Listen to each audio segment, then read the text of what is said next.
Welcome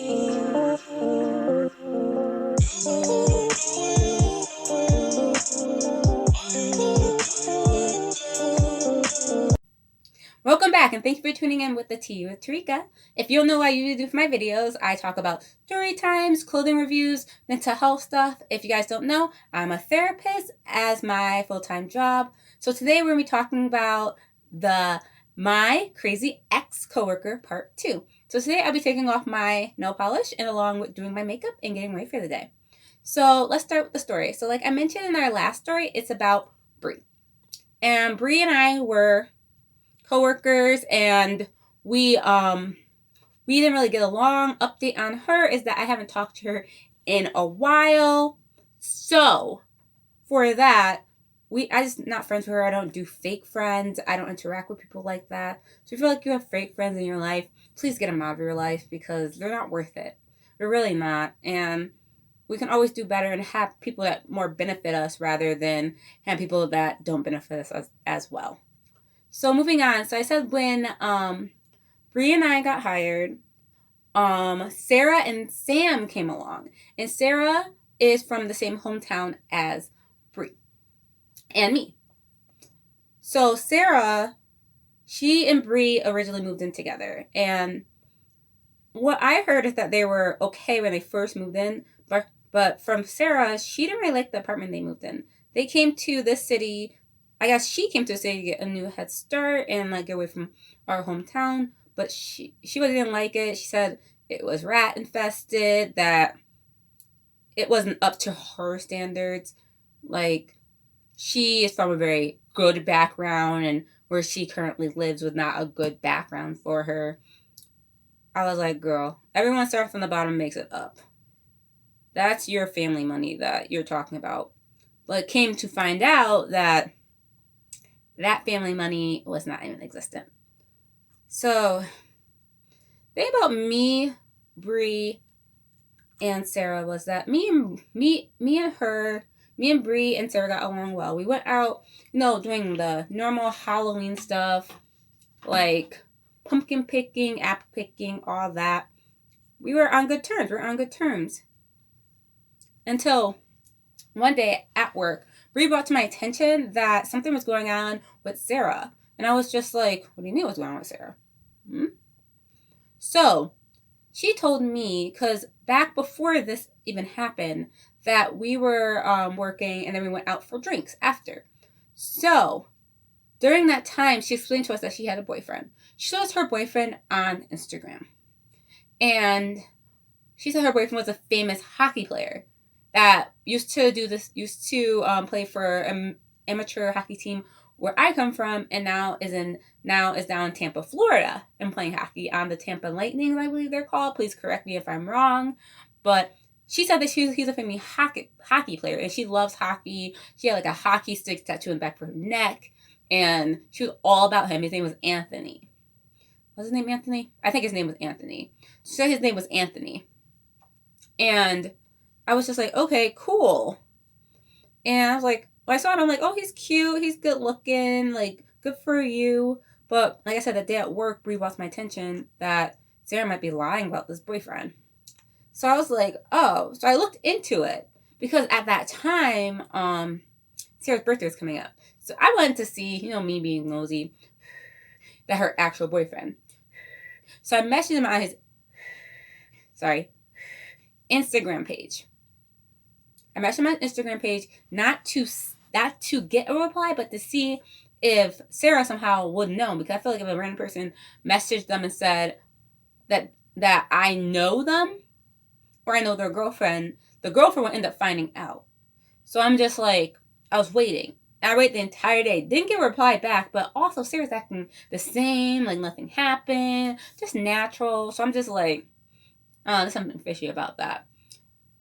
So around her birthday, she was telling us how he's coming up to see her and all this other stuff, how it was a Hummer, and she drives around all the time in his Hummer, and she's the one who runs the relationship. No one else runs it but her. She's the only one who runs the relationship. So I'm just like, okay, you're on the relationship. And I'm just like, I was interested. I'm like, I want to meet him. I want to see this this dude, this boyfriend that you have, you're 22 years old and you say you have this boyfriend. So let me see this boyfriend that you currently have. So around her birthday, not even around her birthday, the day before her birthday, she ends up saying that he's not coming. She's upset. She's mad. She's pissed at him. He's not coming. So around the same time from my personal life, my younger cousin, he got really sick. Not really sick, but he basically, the story is behind it that he played football and he got hit during a tackle and his heart stopped on the field. It's very tragic for our family. He is okay now. I just want to let you guys know he's okay and in full recovery. This happened like 3-4 years ago, but he no longer can play sports. And I explained this to the sales team that I work with, that I felt bad for my cousin, and this is what happened to him, and that he was in the news and all this other stuff. And that was days before her birthday. So the day of her birthday, she came in with a crown on her head. Okay, girl, do you wear that crown, be that queen? But she started crying throughout the day of her birthday. And then she told people that her boyfriend was injured. And I'm just like, oh, I feel so bad for you. But I'm also had that thought that he doesn't exist anymore, that he's not an actual person. So I'm sitting here like, okay, this dude's not an actual person. So you're crying over nothing.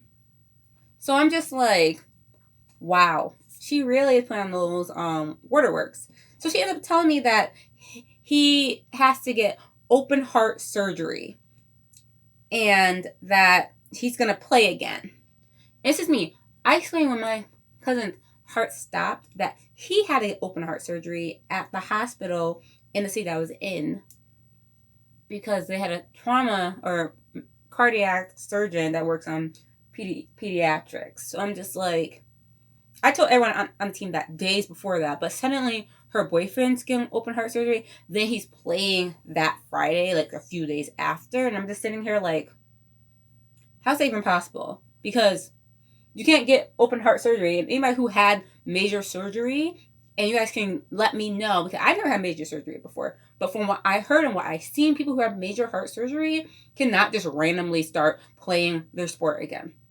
So he had major heart surgery. And he was playing again. She's like crying, saying that she's worried about him and that this ruined her birthday and all this other stuff. But I'm sitting here like, okay, cool. And that's why I'm getting a little fishy about Sarah, because I'm just like, this boyfriend, how is he doing all this stuff? So, like this, during this time, Brie and I were still friends and still talking. So she's telling me all these crazy things about her and Sarah, how they're not getting along anymore. Sarah's complaining how messy Brie is. Brie's complaining that something's wrong with Sarah, like she's a pathological liar, something's definitely wrong with her. So it's also hypocrites on hypocrites. So I know Brie's a liar. I explained that in the last video. But Sarah is, I think, from my personal opinion, a bigger liar. So fast forward. We stopped hanging out with Sarah because she had these weird accusations about certain stuff and certain opinions that I just did not get along with. So one of the things that Brie did tell me is that she would walk around the apartment in her underwear. Okay, you guys are both girls. You guys can do you and walk around. So one day I came over and I was about to go to the bathroom, but I could see that the bathroom door was closed. The light was on. So I assumed that Sarah was in the bathroom. So I'm waiting outside for the bathroom. I can see her walking out, hair wet in front of her face, like a grudge, in her brown underwear, and just suddenly just looks at me and keeps walking down the hallway.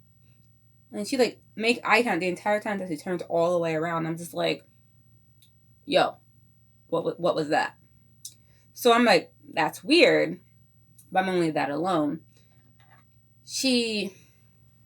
Like at this point, Brie and Sarah weren't really friends and talking and hanging out. So a lot of stuff that Brie was doing was by herself. Like we wouldn't talk to her at work because there's something that she's just lying about. And we confronted her at work about lying. One of the things she was lying about was like answering the phone. She refused to answer the phone, so her phone wasn't working. And I'm just like, no, your phone is working. Please answer the phone. We all do the same job. And suddenly you feel like you're not worth it. You're like doing the same job as us. You're too good for it. And I'm just like, I don't do that whole privilege thing. Like, please don't bring privilege into my corner. if you work and you work the same job, do your job, because I don't play that game. I really don't. And I'll tell you about your life. And I told her about her multiple times that she needed to do her job. And she wants to sit there and get an attitude with me. Like, sit there and get an attitude with me. I don't care. Get an attitude. You want to crank your neck? I can crank my neck too. So sit back and relax, because I'm not going to have that right now. I'm really not. And she was playing me so badly that I brought it to my boss' attention. Like, she's not answering the phone. Please, get on her. She's not answering the phone. She's not doing her job. She's playing it off like she's the best person in the entire world. She wanted to take all the sales managers' jobs. Like, everyone knew that she was playing games. She was scheming real hard for people's jobs. Scheming. So I'm sitting here, like, still about this boyfriend that she keeps telling people she has. She plans a trip to go down south eventually to Tampa. And guess what? Surprise, surprise, they break up the day before, so they only get pictures together. Because, by the way, they didn't have pictures together. They didn't have anything together. Nothing showed proof that they were ever together. She said that they did all these things together, but there was never pictures. Say he's not photogenic, but his Instagram is full with pictures. Like, that could be an official Instagram. Like, this guy's famous. He exists. Let's clarify that. Her boyfriend, that she says her boyfriend exists, but there's no proof that she's with him. There's proof that he used to work for an amateur team, but there's also no proof that he's in a relationship at all. He's like younger than us. So I'm just like, what is going on? What is going on? So we proceed farther into the year. So around this time, I think it's like November, December, and I'm on my dating apps, getting to know people. And I met this guy, and he was in the same area that Bree and Sarah lived in. So I decided to go on this date with this guy. Let's fast forward. This guy, I never did anything with him. And he and I, we kissed. Let's say that. We kissed. But other than that, nothing happened between us. But he brought up, do you know this girl? Do you know Sarah? And I said, yeah, I know Sarah. And his thing about Sarah is that they have been together. They have slept together. They had relations in her apartment. He described her apartment to T, because I'd been in there. I was friends with Bree. And I brought it back to Sarah, like, oh, this guy knows you. And she's like, no, I don't know who you're talking about. I showed her a picture of him. She's like, I don't know who you're talking about. I don't know him. I'm just like, he's been in your apartment. So neither he's a stalker or you know him. And she's sitting there like, no, I don't know what you're talking about, Terika. Don't bring any of that to me, because I don't know this dude. And I'm just like, okay, cool, girl. You know him, but if you want to pretend like you don't know him, you do you. Like, seriously, you do you. So I continue out my day. I do. And I know that she's telling me that she doesn't know you, so move on with your life. Like, just move on. And the thing about it was that later in that few weeks, we ended up finding like an open envelope. We did not open someone's mail. Her mail was open. And we found out that she had a parking ticket for being on the same street right in front of this guy's house. This guy did tell me where he lived, because he was trying to invite me over and I didn't go over. But she'd been on that street, so she went to his house too, like he said. So this shows she don't know anybody. I asked her, you know anybody on Ford Street? And she said no. So this shows that she was over there. And she's pretending like she was not. So I'm just like, why are you lying? Okay, I understand if you are ashamed of people you meet on a dating app and you just want to have a good time. But when someone confronts you about it, like, you have the right to lie, but why continue lying? It's not a big deal. It really wasn't. It wasn't the biggest deal at all. So I know for a fact that, and I was there, because Bree confronted Sarah, called her a bunch of names, like she's a liar, she wants other stuff, and she's just a really weird person. She would distance herself away from people. She wouldn't really talk to people. When she came there, she was all in people's face, friends with people, doing all this other stuff. But then suddenly, she doesn't talk to anyone. She's distant. She's playing games and doesn't want to be around people, because we're letting everyone know she's a liar. Don't believe anything she says. Yes, we put her on blast during the bus because you're lying about what you're doing. So why continue doing it?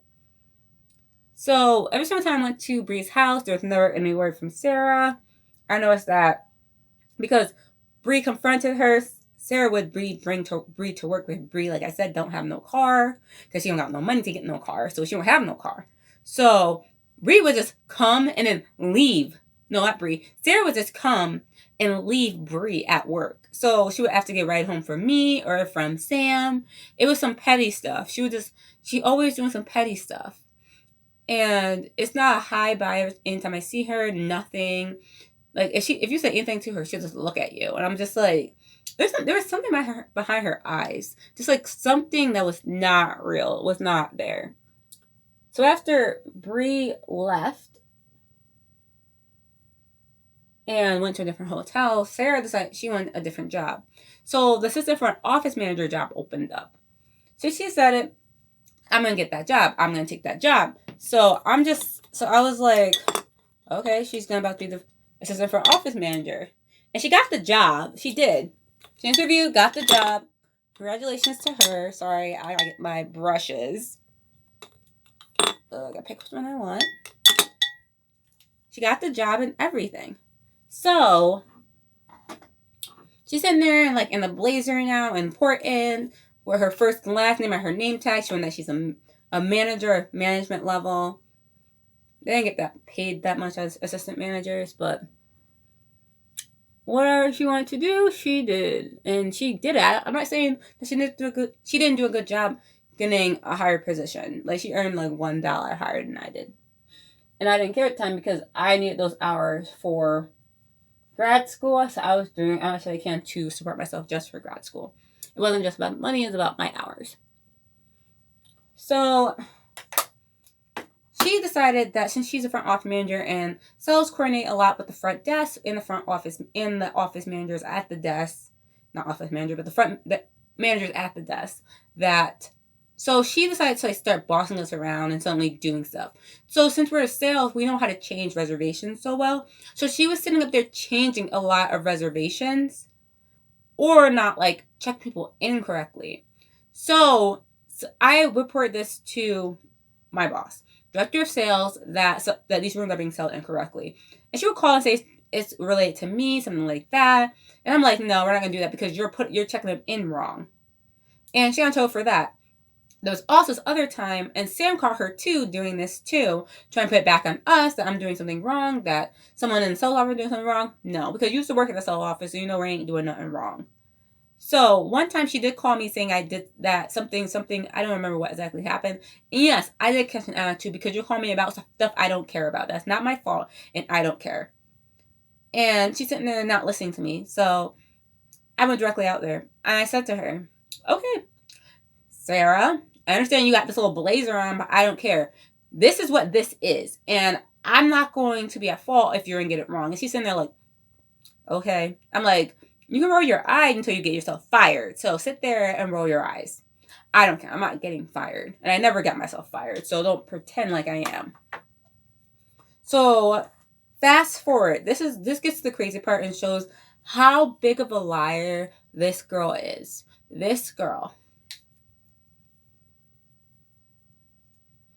So one of our sales managers, she's about to go on maternity leave. At this point, she was like 6-7 months pregnant. We found out months ago she was pregnant.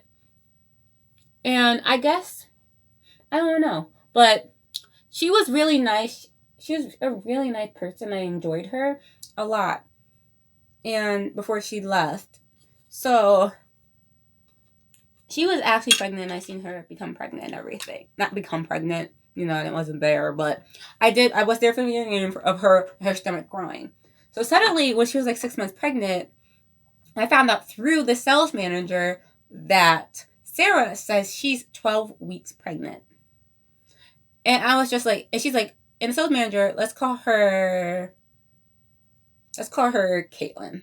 So Caitlin ended up telling me that Sarah's pregnant, like 12 weeks pregnant, and that's why she's been wearing sweatshirts and everything and not her blazer, and been out of work for the last few weeks. So let's go back to, I didn't mention this about Sarah's work schedule. So she would always say that she has appointments on Fridays. That's why she has to leave work early. She has it's not appointments. She has something to attend. She would leave work early to drive back to our hometown to see the hockey games. Always. And we see the schedule. So I even told my manager, my director, of what day she's gonna ask to leave early when they have a home game. And I was right on the dot that she would tell her that she's leaving early. So when she said that she was missing work for these appointments and stuff, that she was really surprised about this pregnancy, and she was pregnant by, guess what, her boyfriend, the same boyfriend, Anthony, who's a famous hockey player that we know she's not with. So she's saying that she's pregnant, and that's why she's been wearing baggy clothes and all this other stuff and missing days of work because she was distressed and she went to all these appointments. And I'm like, girl, no, you were back in the hometown doing whatever you wanted to do. You were doing something over the last few days. So at this point, I wasn't friends with Brie. This happened after the whole Ariana Grande concert, the whole like her getting mad at me kind of thing. So I wasn't in contact with her, so I didn't know if this is actually true. So I'm playing off like not Brie, but Sarah. I keep getting her name mixed up. I don't know who I'm talking about half the time. Sarah is a liar. Because next week, she comes in and tells the other Southern that she's 14 weeks pregnant. So I'm just like, girl, if you're going to lie, keep your lies straight. Because there's a lot of lies that she told in the past, like Brie even told me. Like the thing about her, in the past, her dad being dead. Brie told me a story when her and Sarah used to work at a previous hotel together back before I knew them, that she would miss work and took a week off due to her dad dying.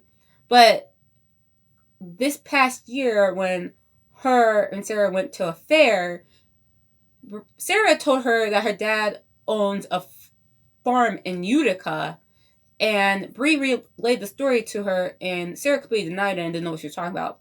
That's not keeping your facts straight and keeping your lies straight, and that shows that you're a pathological liar. She went along with this lie. She kept this lie. And I even told everyone, she's not actually pregnant. Don't believe her. She is cuckoo for Cocoa Puffs. She's not pregnant. And people are like, why would she actually has a baby? I'm like, she's not going to have a baby.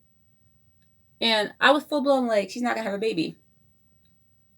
Because it was just like, she kept coming to the actual, because the sales manager, Caitlin, who I'm talking about, she was really concerned about her pregnancy. She's a first-time mom, and moms have these concerns, especially with people like losing their babies and like having trouble in pregnancy. She's coming to this actual pregnant woman and telling her consistently, I'm not feeling my baby kick no more. This is Sarah talking. I'm not feeling my baby kick no more. I think my baby might be stillborn. I think my baby might be dying. I might have a miscarriage. She's telling this actually pregnant woman all this stuff when she has these anxieties herself. Caitlin has these anxieties, and Sarah's sitting here telling her to increase these anxieties. I'm sitting here like, you're not actually pregnant. Go do your own life and stop being pathological lie. Just go do your own life. So I'm continuously like getting pissed off about this whole situation because Sarah is acting like she's actually pregnant, and I'm not playing this game. I even told her to her face. One day I just walked to the front desk, and she was catching attitudes again over the phone. So I walked up to the front desk, was like, you need to stop pretending like you are something big because you're not. And she's sitting there rolling her eyes. I'm like, I know you're not pregnant, so stop it. Because she's sitting there trying to get sympathy that she needs to sit down at the front desk because her legs hurt because she's pregnant and that she's having some back pains. I'm just like, because at this point, she has like a stomach, but I'm just like, you were flat 2 days, you were flat like a month ago. Now you're full blown, look like you're like over what you say you are. So I'm like, no. Even when the sales manager say he randomly went up and just touched her stomach, and it felt like it was not an actual stomach. It was something hard and not real. He even said that. And I'm just like, because she's not really pregnant. She's not. So I eventually leave this job to go work at the hospital where it has better hours because my hours for school are changing and I need to work an internship for school. So I need different hours. So I end up quitting this job. Actually, I end up going per diem at this job, and then at the hotel job, I end up working at the hospital.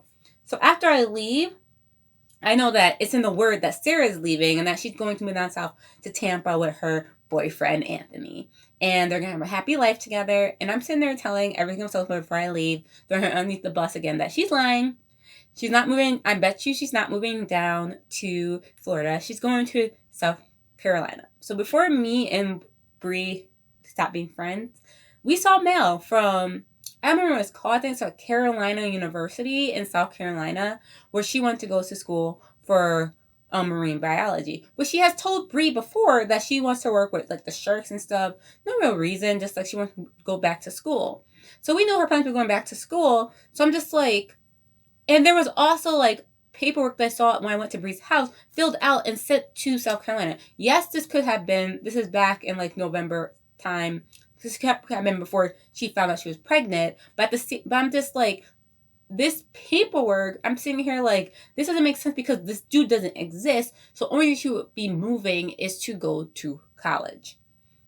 So I leave, and they end up having this huge baby shower for her at the hotel, and everybody's celebrating her leaving, and I'm just like, you have to spend your money on nothing because she's not actually pregnant, and I'm just like, she's just a crazy little girl. She's just crazy.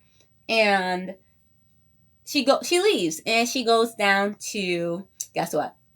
South Carolina. And she enters at Carolina University, and she's a student. And there's pictures up of her in a sorority. So, and in a sorority picture, there's no more stomach. And this is, let's see, like 2 months later. So I don't believe there was she was definitely too late to get an abortion, like with the amount of time she said she was pregnant.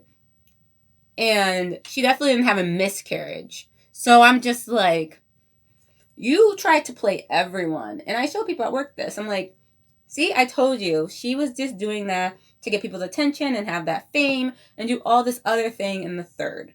She was not pregnant. She was not having a baby. She was just playing, you guys, like she usually does, because she wants that attention. She needs that attention. She needs to be validated. She needs to be full-blown validated and have people think that she's all that, and when she's really not. So Sarah's a liar. She's a complete liar. She's crazy. I don't know who pretends that they're pregnant. Who pretends that they're pregnant and then gets sympathy from other people and then keeps on with that lie for 6 months plus. So I don't even know. I never met anyone like this in my entire life that completely self as pathological liars. Her, Sarah, and Bree were definitely made for each other because they're both liars. They're both from the book of liars, and they always get caught in lies. And they can't be trusted. They're not very good friends. It's just terrible. And I wouldn't ever say I was ever friends with Sarah. I was acquaintances with her and spent some time with her until I found out she was a little cuckoo for Cocoa Puffs. So I just left it where it was, and that's how we basically left it. I didn't say bye to her. She didn't say bye to me. I don't really know her, but that's my other crazy coworker that I did work with. So if you guys have any questions, any comments, put them down below. I want to thank you guys for tuning in with the Tea with Terika. And I hope you guys have a good rest of your day. Bye-bye.